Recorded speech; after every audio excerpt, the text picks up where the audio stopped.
Cricket news now. India has lost by 9 runs against South Africa in the first ODI in Lucknow, chasing a target of 250 in the rain-curtailed match. India lost early wickets as they slipped to 51 for 4 in the 18 overs.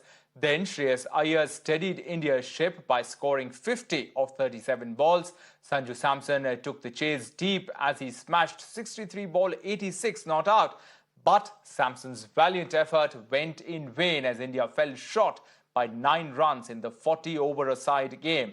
South Africa, on the other hand, rode on Klaasen and David Miller's 50s to post a total of 249. Gaurav Gupta joining us for more on this. Gaurav, so a setback for India in the first ODI there, but what are the key takeaways for India going forward? I think a big takeaway is definitely the batting of Shreyas Iyer and Sanju Samson in particular. The way Samson batted in this match is very encouraging, and there's a huge fan club of his and a lot of supporters who wanted him at the World Cup and the T20 World Cup, and perhaps they were right. It seems because he's somebody who has the shots, who has the game to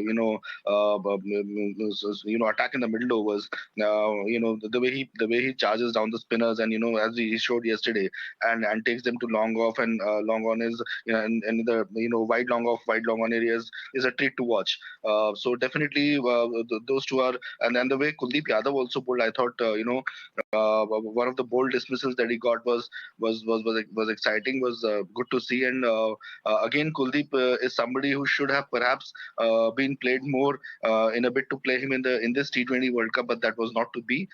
He's he's coming back off an injury now, and been a while, but he's coming along well, and definitely the way he's coming along, I think he should be part of India's plans in all 3 formats in the near future.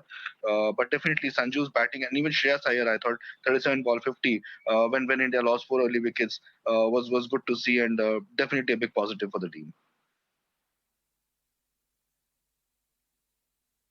All right, Gaurav Gupta, thanks very much for joining us with those details. In fact, the top order there not performing, isn't that, Gaurav, quickly a concern over there?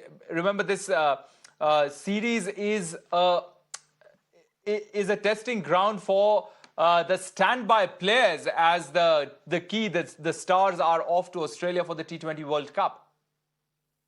See, if you talk about standbys, then Shreyas did well. Shreyas is one of the standbys in the Shreyas Iyer in the T20 World Cup. He scored a 37 ball 50. So that's a good development. I was surprised, and everybody's surprised, that why did Deepak Chahar not play when he is supposed to be? He's already a standby and supposed to be a hot contender to replace Jasprit Bumrah in the final 15 for the World Cup. Why Shardul Thakur played ahead of him is a bit surprising. And clearly that could mean that Chahar is not part of the plans, and the team is waiting for Mohammad Shami to recover and go to the World Cup.